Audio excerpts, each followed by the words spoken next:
Part three of our floor plan is going to be adding our walls. Before we do any 3D rendering, what we're going to do is add some depth, add some thickness to our walls to make sure that we have an overall design to go from. So first thing I'm going to do is I'm going to make sure that each of these rooms are individually accessible, so they're not grouped together, by clicking so and seeing that once I click on them, they have those little dots in there. If they do, then we're on the right track. So what we're going to do next is on our left-hand side, we are going to go to the seventh icon down. When we select that icon, you're going to have a pull-out menu. In that menu, you're going to have your push-pull, your follow me, and your offset button. We're going to use the offset button to start creating our walls. In order to do so, I'm going to click on offset, and you can see as I hover over any room, it's going to be highlighted by those little dots. So what I'm going to do is click inside my room. I'm going to drag it to the middle, and you can see that it's going to create another box inside. Once I have that done, I'm going to type the number 3 and enter. As you can see, there's going to be a faint line that was added. What that's going to do is add 3 inches inside of our room. So we're going to do that to all of our rooms until we have every room finished. We're going to click inside of room, hit 3, enter, and we're going to continue that process throughout. As you can see there, that one automatically did it. So I want to hit undo because that's not 3 inches. I'm going to click on there. There we go, 3, enter. So as you're doing this, just take your time with it and make sure that you get all rooms done. All rooms and hallways do need to have this done to them because what that's going to do is add our wall depth, our wall thickness to allow for our insulation. If this was a real house, we need to put insulation in and everything like that. So right there, as you can see, I have all of these rooms completed. So there's going to be a little bit of an excess within. So what my next goal is to zoom in and start deleting the interior lines. So since I did 3 inches on this side and 3 inches on this side, together they're going to make a 6-inch wall. And that's what we're looking for this process. So I'm going to hit the letter E to delete. I'm going to click and start erasing all my lines so I can see what's going on with that.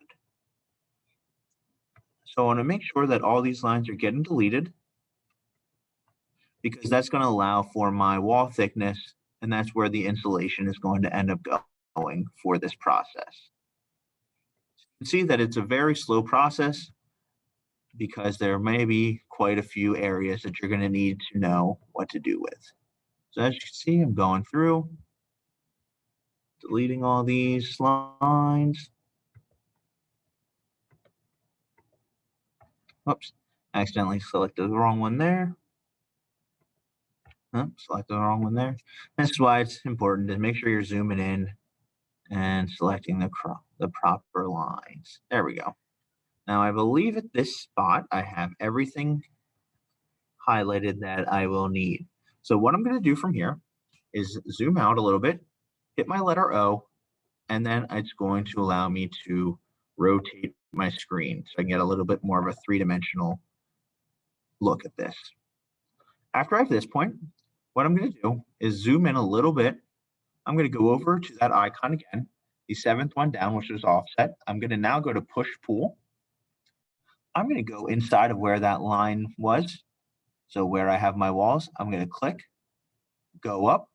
I'm going to type in the number 8 and then have my apostrophe afterwards. So I'm putting it to 8 feet, enter, and then right there is going to create my walls for me. So overall, I have my wall design and every room in the house has a wall around it.